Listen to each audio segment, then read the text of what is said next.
El inicio del siglo XX vio surgir a las primeras mujeres en medicina, pero antes, muchas otras, aún más silenciosas y anónimas, velaban por la salud de la población. Esas manos solidarias, empáticas y con vocación por ayudar al prójimo son las manos de enfermeras y parteras, cuya labor también ha construido el devenir de la medicina nacional. La historia apenas recuerda a las primeras parteras, pero lo cierto es que ellas hicieron posible el nacimiento de la mayoría de quienes poblaron aquel Uruguay que surgía como país. Entre las pioneras se destaca Andrea de Morales, quien en 1729, junto con las primeras corrientes de colonos, llegó en barco desde Islas Canarias y cuando enviudó mantuvo su familia actuando como partera. Con el paso del siglo, la importancia del trabajo de las parteras quedó en relieve cuando, al inaugurar la Facultad de Medicina en 1877, también se creó el primer curso universitario de partería. La ausencia de datos biográficos sobre la trayectoria de las parteras profesionales a lo largo de las décadas es injusta con mujeres que cumplieron una tarea sanitaria trascendente, sobre todo en el interior del país y en poblaciones pequeñas y rurales, donde las parteras colaboraron en tareas que excedían a su oficio.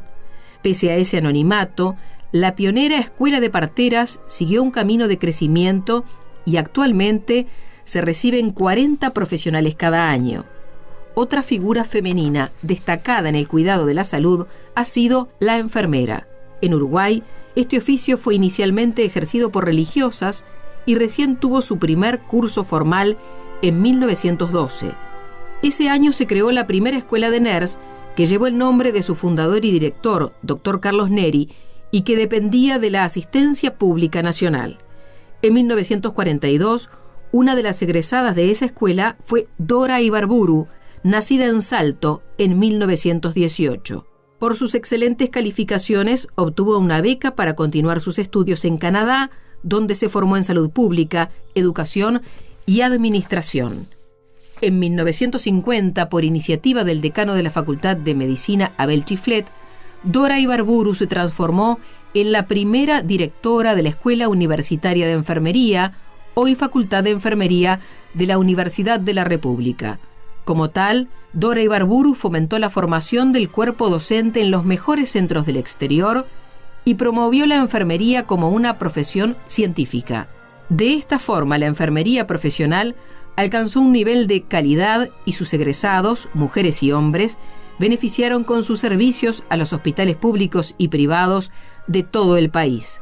Llegó a ser jefa del Departamento de Enfermería del Hospital de Clínicas y hasta 1980 también trabajó como consultora para la Organización Mundial de la Salud en la región.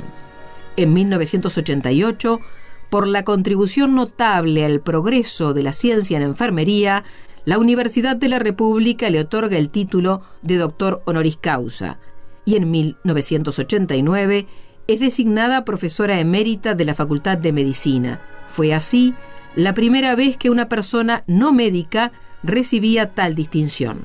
Dora Ibarburu falleció en Montevideo en 1992 y la Escuela de Enfermería aún honra sus aportes. En la transición entre los siglos XIX y XX, numerosas mujeres en Uruguay se dedicaron a cuidar a la comunidad en salud y enfermedad.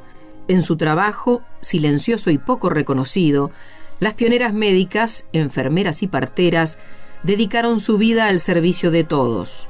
Una de ellas fue Paulina Luisi, la primera médica uruguaya.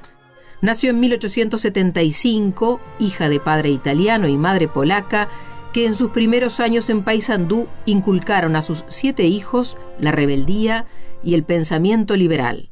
En 1887 se mudan a Montevideo, donde sus 5 hijas mujeres estudiaron magisterio. 3 de ellas marcaron hitos en la historia de las profesionales de Uruguay. Clotilde fue la primera abogada del país, e Inés, como Paulina, fue médica. Por su parte, Luisa fue una destacada poeta y pedagoga. En 1900, Paulina ingresó a la Facultad de Medicina y 8 años después se recibió de médica en un ambiente que no fue benevolente. Se dedicó a la ginecología y trabajó en la cátedra de la facultad, donde tuvo un laboratorio propio para sus investigaciones sobre fecundación y fertilidad. Motivada por su interés en los derechos de la mujer, abogó por la educación sexual y fue profesora de esa cátedra en la Escuela Normal de Mujeres que formaba a futuras maestras. Paulina fue, además, una figura de comprometida actuación política, en particular como precursora del voto femenino.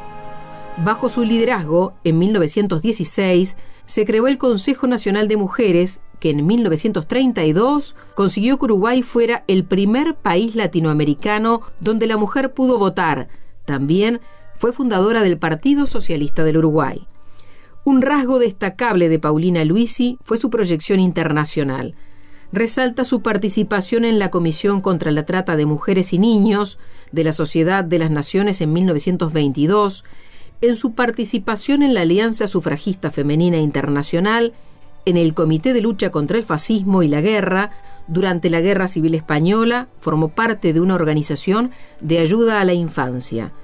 Falleció en Montevideo en 1950 a los 75 años, pero su legado trasciende para siempre. Tras los pasos de Paulina, le siguieron otras pioneras, como las hermanas María y Alice Armanugón, que representan también a las primeras médicas del interior del país. María y Alice nacieron en Colonia Valdense a finales del siglo XIX en el seno de una familia de inmigrantes italianos. Su padre fue un pastor de la iglesia valdense que fundó el primer liceo del interior del país en la segunda mitad del siglo XIX. De los 12 hijos de aquella familia, 5 fueron médicos. María se dedicó a la ginecobstetricia y Alice fue pediatra, formada junto al profesor Luis Morquio, el más destacado exponente de la pediatría uruguaya. Ella es además la médica más longeva del país, pues murió en 1992 con 105 años. Como las hermanas Armanugón, otras pioneras de la medicina nacional fueron Tula Rovira, Aurora Curvelo e Inés Luisi, hermana de Paulina.